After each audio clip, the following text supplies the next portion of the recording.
Alexandre se réveilla en sursaut, le cœur battant, alors que la porte de sa chambre s'ouvrait brutalement. Ses parents, visage figé dans une rage contenue, tenaient à la main son journal intime, arraché de sous son matelas. À 10 ans, il avait écrit ses premiers secrets. Des mots innocents sur un garçon de sa classe qui le faisait rougir. Et maintenant, ces mots le condamnaient. « Tu n'es plus notre fils », cracha son père. Tandis que sa mère, larmes aux yeux, détournait le regard. Sans un mot de plus, ils le traînèrent jusqu'à la voiture. Direction un internat isolé en Bretagne, où ils l'abandonnèrent comme un fardeau toxique. Alexandre, tremblant dans le froid automnal, comprit que sa vie venait de basculer dans un abîme de solitude. Les jours suivants furent un tourbillon de confusion. L'internat Saint-Michel, un bâtiment austère aux murs de pierre grise, ressemblait plus à une prison qu'à une école. Les autres garçons, pour la plupart issus de familles dysfonctionnelles, le regardaient avec curiosité. Mais Alexandre se murait dans le silence. Le directeur, un homme sec aux lunettes cerclées d'or, l'avait accueilli avec un sermon sur la discipline et la repentance. « Tes parents ont fait le bon choix, mon garçon. Ici, tu apprendras à corriger tes erreurs. » Erreur ? Alexandre ne comprenait pas. Il avait juste aimé différemment. Un sentiment pur et enfantin, mais déjà marqué du sceau de la honte. Les nuits étaient les pires. Allongé dans son lit étroit, il revivait la scène, le regard dégoûté de son père, les sanglots étouffés de sa mère. Pourquoi l'avait-il rejeté si violemment ? Étaient-ils influencés par l'église qu'il fréquentait assidûment? Par les murmures du quartier bourgeois de Lyon où il vivait? Alexandre se sentait coupable. Comme si son orientation était une malédiction qu'il portait seul. À l'école, les cours étaient rigides. Mais c'était la récréation qui le terrifiait. Les moqueries fusaient, le PD de Lyon lançait les plus grands, ayant eu vent de la raison de son arrivée. Il apprit vite à se cacher, à feindre l'indifférence, à enfouir ses émotions au plus profond de lui. Un jour, lors d'une bagarre dans la cour, il fut défendu par un garçon plus âgé, Mathieu, qui le prit sous son aile. « Ignore-les. Ils sont idiots », murmura-t-il. Mathieu devint son premier allié. Un frère de substitution dans ce monde hostile. Mais même avec lui, Alexandre gardait ses secrets, craignant une nouvelle trahison. Les années passèrent, et l'internat devint sa réalité. À 13 ans, il reçut une lettre de sa mère: « Nous prions pour toi tous les jours. Reviens-nous guéri. » Guéri ? Le mot le blessa comme une lame. Il répondit par une missive rageuse, qu'il déchira finalement. À la place, il se concentra sur ses études. Excellent en littérature et en histoire. Des matières qui lui offraient un échappatoire. Les professeurs le remarquaient, l'encourageaient. Mais aucun ne savait la vérité. À 15 ans, lors d'une sortie scolaire à Rennes, il osa son premier baiser avec un garçon rencontré par hasard. Ce fut un mélange d'euphorie et de terreur. De retour à l'internat, il se promit de ne plus risquer son cœur. Pourtant, la graine de la rébellion germait. Il lisait en cachette des livres sur l'homosexualité, empruntés à la bibliothèque municipale lors des rares permissions. Ces lectures lui apprirent qu'il n'était pas seul. Que des mouvements pour les droits des gays émergeaient en France, même si la société restait conservatrice. À 17 ans, Alexandre obtint son baccalauréat avec mention. L'internat le libéra enfin. Mais sans famille pour l'accueillir. Ses parents n'avaient pas répondu à ses invitations pour la cérémonie.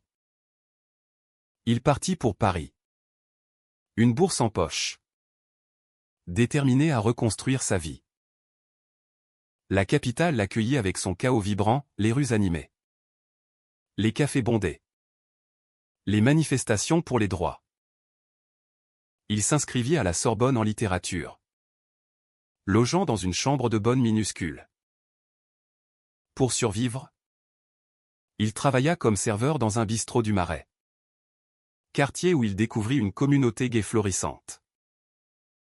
Là, pour la première fois, il se sentit accepté. Des amis se formèrent, Pierre, un artiste exubérant, et Sophie, une lesbienne militante qui l'initia au combat pour l'égalité. Mais les cicatrices restaient. Chaque nuit, il repensait à ses parents, à cet abandon qui avait forgé son caractère d'acier. Un soir, après une dispute avec un client homophobe, il rentra chez lui en larmes, se demandant si la haine du monde le briserait un jour. C'est alors qu'il rencontra Julien. Lors d'une soirée organisée par Sophie. Julien, un professeur d'histoire de 28 ans, aux cheveux blonds et aux yeux bleus perçants, s'approcha de lui. Leur conversation fut immédiate. Fluide. Comme si leurs âmes se reconnaissaient. Julien, issu d'une famille libérale de Bordeaux, avait toujours assumé son orientation sans drame. « Tu as l'air d'avoir traversé l'enfer » dit-il doucement. Alexandre hésita. Puis se confia pour la première fois sur son passé. Julien écouta. Sans jugement. Et ce soir-là, une étincelle naquit. Leur relation débuta lentement, marquée par la prudence d'Alexandre. Julien respectait ses peurs, l'aidant à guérir petit à petit. Il passait des heures à se promener le long de la Seine, à débattre de livres et de société. Pour Alexandre, c'était une révélation, l'amour pouvait être sain, sans trahison. Pourtant, les ombres persistaient. Quand Julien parla de présenter Alexandre à sa famille, il paniqua. Et si ça se passe mal? Julien le rassura, ma famille t'adorera. La rencontre fut chaleureuse. Un contraste saisissant avec son propre passé. Mais cela raviva la douleur, pourquoi ses parents à lui n'avaient-ils pas pu l'aimer ainsi? À 25 ans. Alexandre avait un emploi stable comme éditeur chez une petite maison d'édition parisienne. Julien et lui vivaient ensemble dans un appartement cosy du 5e arrondissement. Leur vie semblait parfaite, mais Alexandre portait toujours le poids de l'abandon. Un jour, en triant de vieux papiers, il trouva une photo de famille datant de ses 9 ans, lui, souriant entre ses parents. Les larmes coulèrent. Je dois les confronter, murmura-t-il à Julien. Celui-ci, inquiet, acquiesça, si c'est ce qu'il te faut pour avancer. Alexandre envoya une lettre à Lyon, demandant une rencontre. La réponse vint 2 semaines plus tard, nous acceptons. Le cœur serré. Il prit le train pour Lyon. Julien à ses côtés pour le soutenir. La maison familiale n'avait pas changé, façade bourgeoise. Jardin impeccable. Sa mère ouvrit la porte. Vieillie. Les yeux emplis d'une émotion indéchiffrable. Son père, assis dans le salon, se leva maladroitement. Alexandre, dit-il d'une voix rauque. La conversation fut tendue. Ils parlèrent de banalité d'abord. Puis Alexandre osa, pourquoi m'avez-vous abandonné? Sa mère fondit en larmes, nous pensions te protéger. Te guérir. L'Église nous avait convaincus que c'était une maladie. Son père ajouta, nous avions peur du qu'en dira-t-on. Lyon est une ville conservatrice. Alexandre sentit la rage monter, vous m'avez brisé pour sauver les apparences? Les excuses vinrent. Maladroites. Mais sincères. Il avouait avoir regretté. Avoir suivi les nouvelles sur les droits des gays. Avoir changé d'avis avec le temps. Alexandre partit sans pardon immédiat. Mais avec une graine de compréhension. De retour à Paris. Il réfléchit longuement. Julien le poussa, peut-être est-il temps de tourner la page. Alexandre hocha la tête. Mais au fond, il savait que la guérison passerait par une confrontation finale. Les mois suivants furent un tourbillon d'émotions pour Alexandre. Sa relation avec Julien s'approfondissait. Mais les retrouvailles avec ses parents avaient rouvert des plaies qu'il croyait cicatrisées. Il se surprenait à douter de tout, de l'amour de Julien. De sa propre valeur. Et si je suis vraiment brisé, confia-t-il un soir? Blotti contre lui. Julien. Patient. Répondait, tu es fort. Alexandre. C'est eux qui étaient faibles. Pour s'occuper l'esprit. Alexandre se plongea dans son travail. Chez l'éditeur.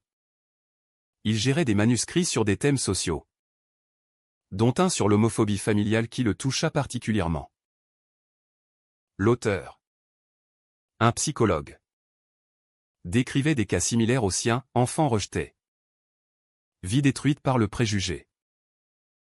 Lors d'une réunion. Alexandre défendit le livre avec passion, c'est plus qu'une histoire. C'est une réalité que trop de gens ignorent. Son patron. Impressionné. Lui confia la promotion. Cela l'amena à participer à des conférences. Où il osa partager des bribes de son passé anonymement. La communauté l'accueillit avec empathie. Renforçant sa résolution. Pourtant. La société française. Malgré les avancées comme le Pacs. Restait divisée sur le mariage gay. Les débats à l'Assemblée nationale faisaient rage. Avec des conservateurs criant au déclin moral. Alexandre. Avec Sophie. Militait lors de manifestations. Brandissant des pancartes pour l'égalité. Julien l'accompagnait. Leur couple devenant un symbole discret de résilience. Mais un soir, après une manif tendue où des contre-manifestants les insultèrent, Alexandre craqua, pourquoi devons-nous encore nous battre pour exister? Julien le serra, parce que le changement ne vient pas sans lutte. C'est lors d'une de ces soirées militantes qu'Alexandre reçut un appel de sa mère. Ton père est malade. Un cancer. Il veut te voir. Le choc le figea. Malgré la colère résiduelle. Il prit le train pour Lyon. À l'hôpital. Son père. Amaigri. Le regarda avec regret, j'ai gâché tant d'années. Pardonne-moi. Alexandre. La gorge nouée. Répondit, je vais essayer. Sa mère. À côté. Avoua, nous avons vu les nouvelles sur le mariage pour tous. Peut-être que nous avions tort. De retour à Paris. Alexandre en parla à Julien. Il change? Lentement. Julien sourit, et toi? Tu guéris. Leur relation évolua vers une stabilité profonde. Ils parlaient d'avenir, adoption. Maison à la campagne. Mais Alexandre hésitait. Hanté par l'idée de perpétuer un cycle de douleur. Un jour, lors d'une promenade au jardin du Luxembourg, Julien posa un genou à terre, épouse-moi. Alexandre. Les larmes aux yeux. Il accepta. Le mariage pour tous venait d'être légalisé. Un vent d'espoir balayant la France. Les préparatifs débutèrent. Joyeux mais teintés d'appréhension. Julien insista, invite tes parents. C'est une chance de clore le chapitre. Alexandre tergiversa des semaines. Et s'ils refusent? Ou pire? S'ils viennent et gâchent tout? Finalement. Il envoya l'invitation. Le cœur battant. La réponse vint, nous serons là. Soulagé mais anxieux. Il se prépara. Cependant, des doutes surgirent. Sophie, lors d'un dîner, questionna, es-tu sûr? Ils t'ont trahi une fois. Alexandre défendit, les gens changent. Mais au fond, il craignait une nouvelle trahison. Les semaines précédant le mariage furent tendues. Alexandre fit des cauchemars, ses parents le dénonçant publiquement. Julien le calmait, nous affronterons ça ensemble. À Lyon, ses parents luttaient avec leurs propres démons. Sa mère, influencée par des amis progressistes, acceptait l'idée. Son père, affaibli par la chimio, voyait cela comme une rédemption. Mais le quartier murmurait, les Moreau assistaient à un mariage gay. Scandale. Ils décidèrent de venir malgré tout. À Paris. La cérémonie se préparait dans une mairie du Marais. Amis et collègues d'Alexandre remplissaient la liste d'invités. Pierre organisa la décoration. Sophie le discours. Julien, serein, gérait les détails. Mais une semaine avant, un coup de fil bouleversa tout, son père, en rémission, avait une rechute. Nous ne pourrons pas venir, dit sa mère. Voix tremblante. Alexandre raccrocha. Effondré. Ils me trahissent encore. Julien le consola, peut-être est-ce vrai. Mais le doute s'insinua. Alexandre enquêta discrètement, le cancer était réel. Mais stable. Était-ce une excuse? La rage revint. Il confia à Sophie, je les ai invités pour guérir. Et voilà. Elle répondit, parfois. Le pardon est une illusion. Le jour du mariage approchait. Et Alexandre devait choisir, annuler l'invitation ou persister. Il opta pour la confrontation. Il appela, venez. Malgré tout. C'est important. Sa mère hésita, ton père est faible. Mais. D'accord. Le soulagement fut mitigé. La veille, une dispute éclata avec Julien, pourquoi t'acharnes-tu? Laisse-les partir. Alexandre cria, parce que sans ça, je ne pourrai jamais avancer. Ils se réconcilièrent dans les larmes. Plus fort. Le mariage eut lieu par une belle journée de printemps. La mairie était remplie de joie. De rire. Alexandre, en costume élégant, attendit Julien. Quand ses parents entrèrent, boitant, il sentit un mélange d'émotions. Sa mère l'embrassa, nous sommes fiers de toi. Son père, ému, ajouta, pardonne-nous. La cérémonie fut émouvante. Les vœux sincères. Mais lors de la réception, un oncle conservateur, invité par erreur, lança une remarque homophobe. Le père d'Alexandre se leva, tais-toi. Mon fils mérite le bonheur. Ce fut un tournant. Alexandre comprit que le changement était réel. Pourtant, la nuit suivante, il se questionna, avait-il payé trop cher pour ce pardon?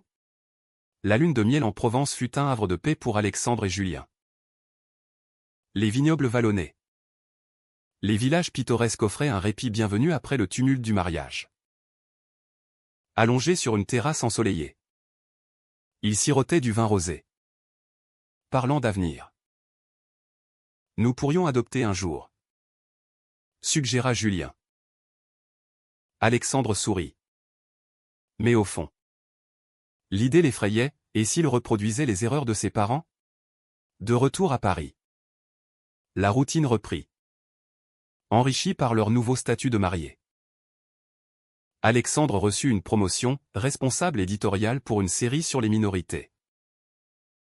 Cela l'amena à voyager, à rencontrer des auteurs de toute la France.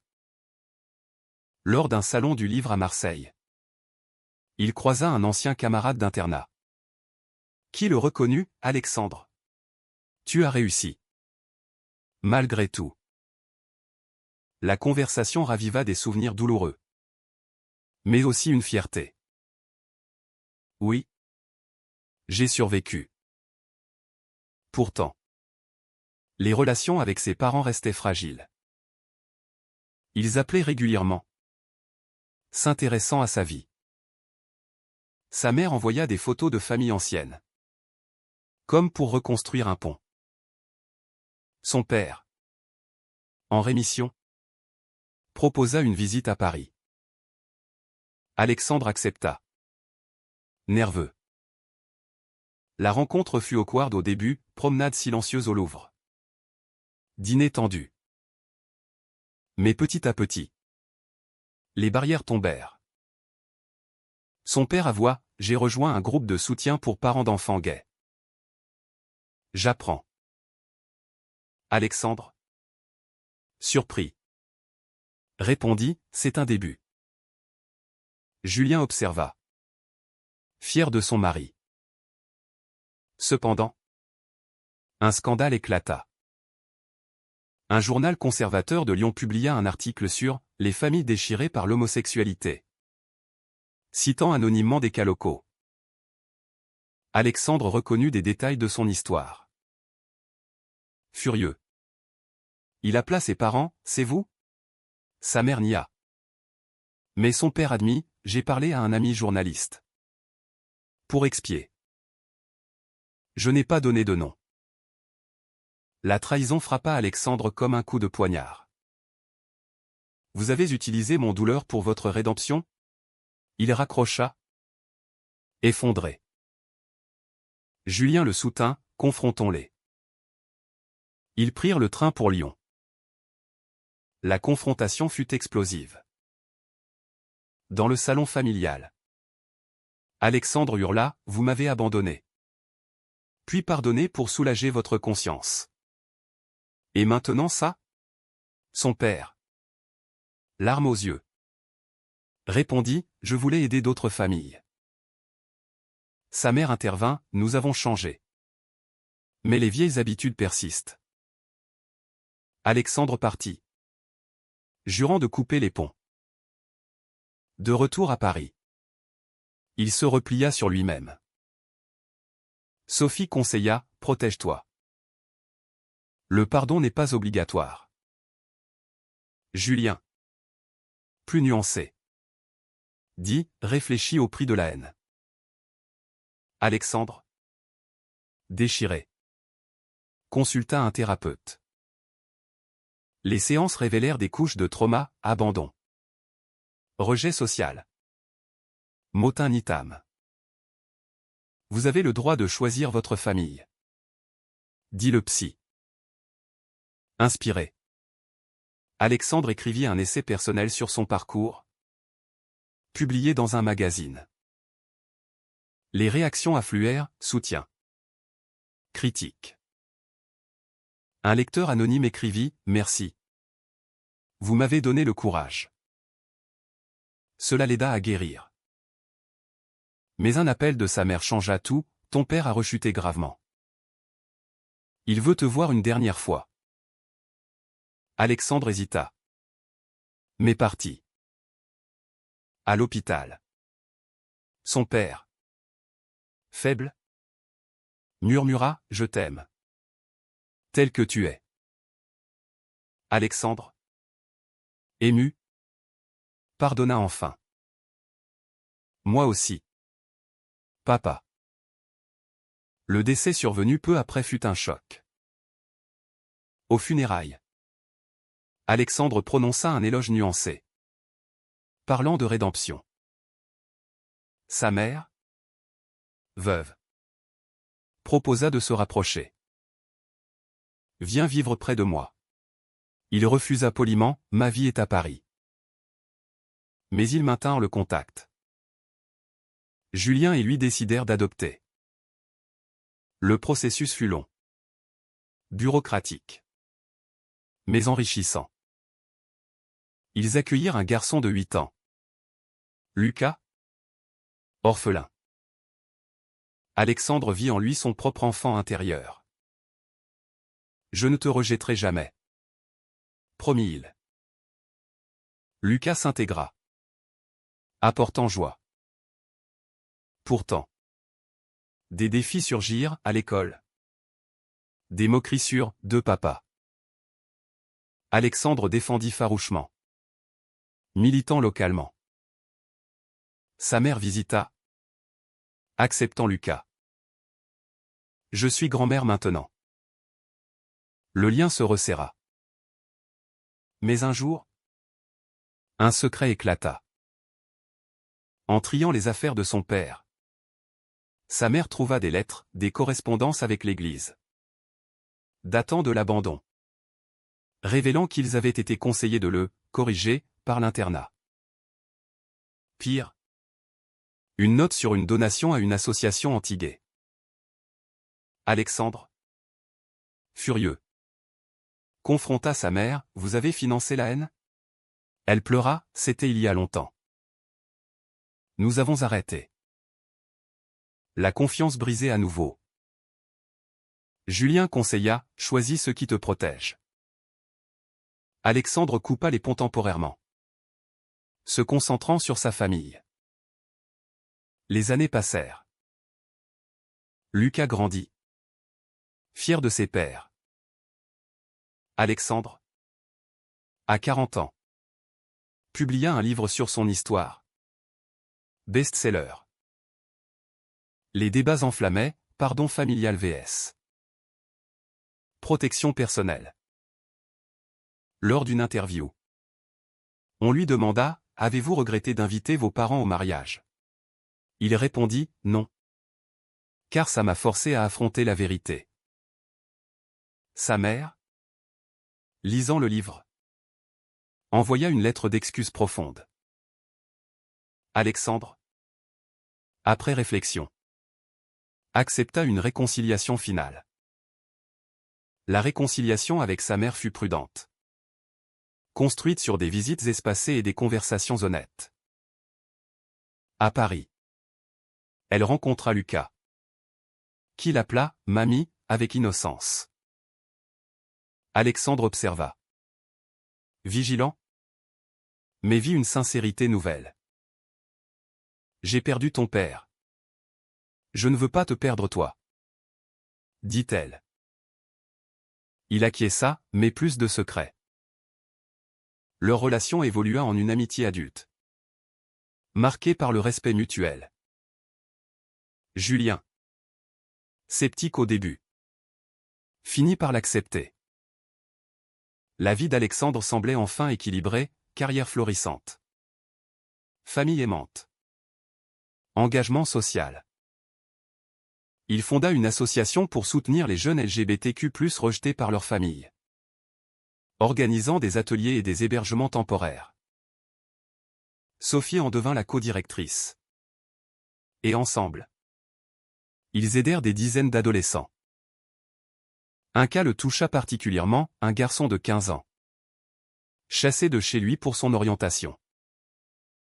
Alexandre le prit sous son aile. Comme Mathieu l'avait fait pour lui jadis. « Tu n'es pas seul. » lui dit-il. Le jeune s'épanouit, renforçant la conviction d'Alexandre que le changement était possible. Pourtant, La société française continuait d'évoluer lentement. Des lois progressistes passaient. Mais les actes homophobes persistaient dans les zones rurales. Lors d'une conférence à Lyon, Alexandre fut confronté à un groupe conservateur protestant contre son livre. « Vous détruisez la famille traditionnelle », criait-il. Il répondit calmement, « La famille. C'est l'amour, pas la haine. » La presse couvrit l'événement, amplifiant son message. Sa mère, présente, le défendit publiquement pour la première fois, « Mon fils est un exemple de résilience. » Ce fut un moment cathartique. Mais les défis personnels ressurgissaient. Lucas, à l'adolescence, questionna ses origines, « Pourquoi mes grands-parents t'ont abandonné ?» Alexandre expliqua honnêtement, transformant la douleur en leçon. Le pardon est un choix, pas une obligation. Lucas, fier, devint militant à son tour. Julien et Alexandre célébraient leurs anniversaires de mariage avec simplicité, entourés d'amis. Pierre organisait des fêtes extravagantes. Sophie des débats profonds. Leur couple, testé par les épreuves, était solide. Un soir, Alexandre confia, « Sans toi, je n'aurais pas survécu. » Julien répondit, « Nous nous sauvons mutuellement. » À 50 ans. Alexandre regarda en arrière, l'abandon, les luttes, les victoires. Son livre inspira un film, déclenchant des débats nationaux sur l'homophobie familiale. Lors de la première, sa mère à ses côtés, il se sentit complet. Mais une question persistait, avait-il fait les bons choix? En invitant ses parents au mariage, avait-il ouvert la porte à plus de douleur? Ou à la guérison? La société évoluait, avec le mariage pour tous ancré. Mais les préjugés subsistaient. Alexandre continua son combat, conscient que chaque décision avait un prix. Était-il juste de pardonner ceux qui nous ont brisés? Ou la vraie force réside-t-elle dans la rupture définitive?